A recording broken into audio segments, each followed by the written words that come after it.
There it is. So tell me, what do you think you're here for? What would you think I would want to talk to you about? I'm sure you did research on me, my life and who I am and all that stuff. But what would you think I want to talk to you about? What would you think I would want to listen to you for? Toughest guys in the world get beaten by life. Yeah. You said that was easy, huh? That was so easy, huh? Wow. All my life I thought I was this tough guy. Even recently I was talking about if they say something I'll blow it. And I do all this stuff all my life because I'm afraid. And if you tell me what I'm afraid of, I can't even tell you what. Why am I afraid? I'm successful. I had some hard times, but I came back. But why am I afraid? Mm-hmm. We need to understand this. This has been hugely misinterpreted and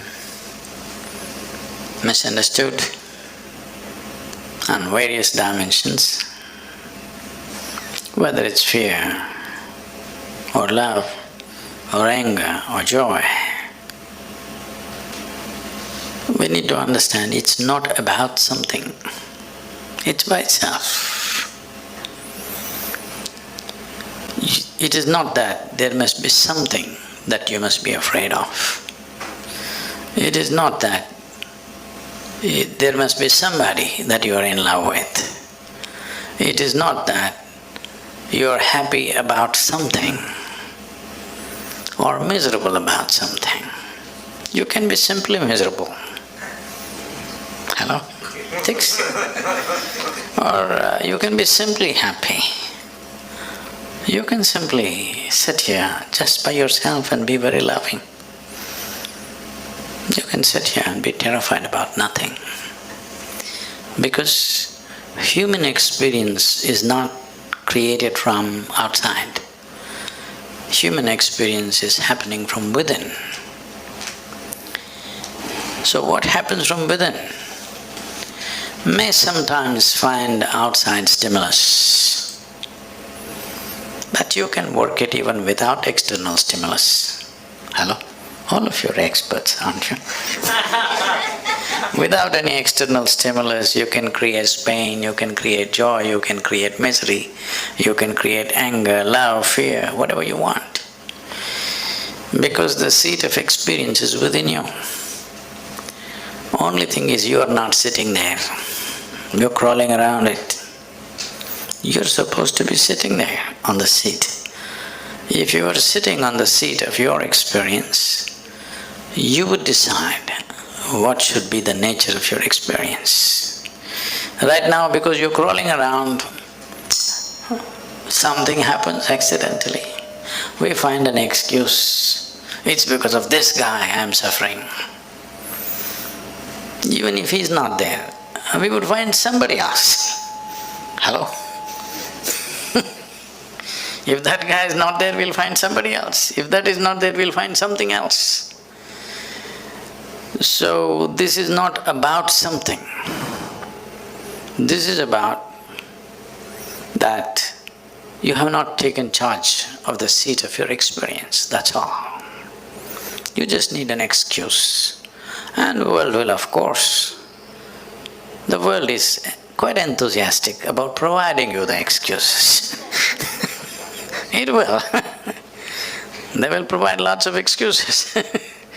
But believe me, if you were alone in the desert, you would still go through all these things without anybody around you, without any threat to your life. Yes or no?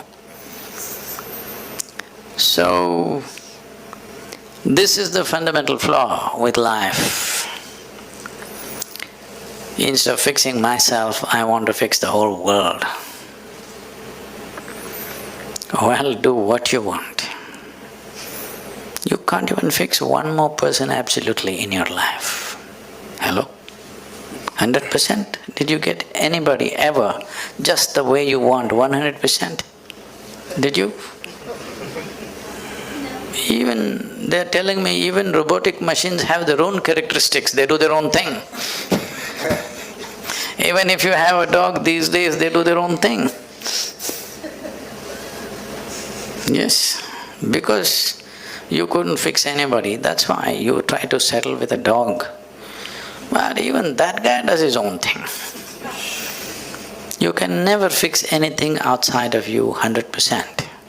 If at all, if you're looking for that kind of success, 100%, you can only try with this guy. Try anybody else, you will fail. Yes or no? Hello? Try anybody, you will definitely fail. There's only one.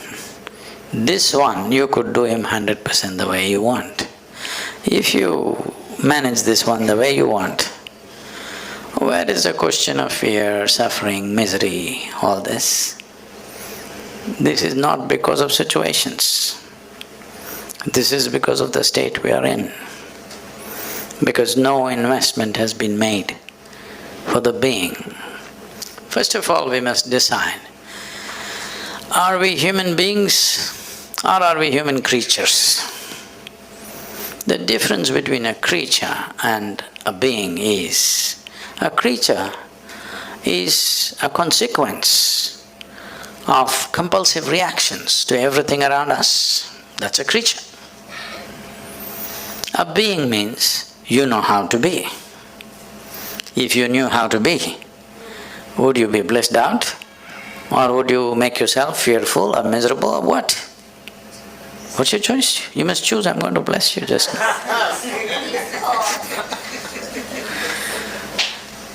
Definitely, highest level of pleasantness, isn't it, for yourself? What you want for your neighbor may be debatable, but what you want for yourself is very clear, highest level of pleasantness. Why such a simple thing is not happening? It is not happening because, we gave you a very complex machine. Peak of evolution on this planet is you. If you were an earthworm, you wouldn't have these problems. Just eating, sleeping, reproducing, dying, you are fine. You're doing great as a creature. But you became human. Now it's a very complex machine. But you don't even bother to read the user's manual. Simply somehow you want to do it. Such a complex machine, if you try to do it somehow, accidentally, it will cause much pain. Unable to bear pain, most people have given up on joy and moving towards pleasure. You must understand this. The need for entertainment and pleasure in the world has increased simply because there is no joy. If really human beings were joyful, they would not need so much entertainment and pleasure in their life.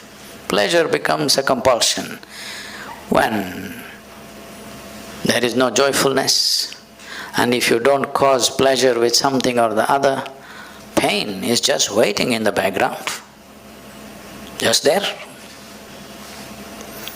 So, fear is not about something. Fear is just your inability to manage your thoughts. They are running away ahead of you. Fear is always about something that's yet to happen, isn't it? Yes. So that means you are suffering something that does not exist. If you suffer something that does not exist, there are medically very bad terms for that. It's not about one human being. It's just literally 99% of the human population is in this condition. Different levels maybe, but 99% of the human population is in this condition.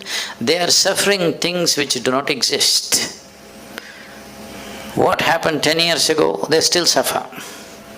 What may happen day after tomorrow, they already suffer. What happened 10 years ago does not exist right now. What may happen day after tomorrow does not exist right now. But things that don't exist, they suffer simply because two major faculties that you have which sets you apart distinctly from other creatures is, you have a very vivid sense of memory and a fantastic sense of imagination. These two faculties, which are the best things you have, this is what most human beings are suffering. They are suffering their memory and they are suffering their imagination. These are the greatest tools you have. So, what should have been the most fantastic well-being? When I say well-being, you know Charles Darwin, that guy, the English guy? Hello? He said, all of you are monkeys, not me. That all of you were monkeys and you became human. So, essentially, on this planet, you are the peak of evolution. You agree with me or no?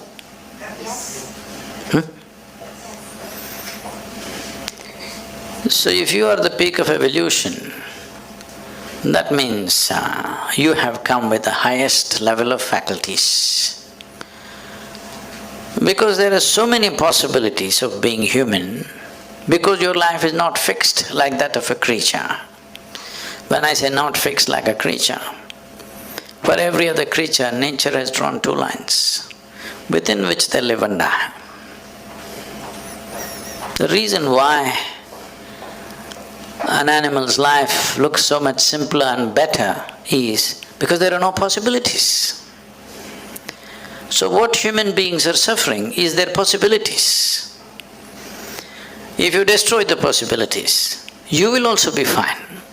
If you want, we can have a portion of your brain removed. You will be so peaceful, you will not know fear, you will not know suffering, you will not know anxiety, you will not know nothing. Yes. All we have to do is take away the possibilities. With the possibilities, the problems are also gone. So right now the problem is the fantastic possibilities that have been invested in us. So to take away the possibilities, either we can remove your brain or we can soak it in whiskey. Both ways you can do it. You take away the faculties, then you're okay. So, the problem is just this, that when you're given something so complex, you need to spend a certain amount of time knowing the nature of the machine that you're using. See, some people are handling these cameras. That's not a spacecraft. It's a simple enough machine. But I'm sure these guys have spent years trying to know it the best. Just any of you get there and do it, what will happen out of it? Just see a simple machine like a camera. Yes or no? Somebody invested their life. The better they know it, the better they use it. Is it so? Hello? Yes. Why is that not true with this? The better you know this, the better you use it, isn't it? So if you know it really well, people say you're realized.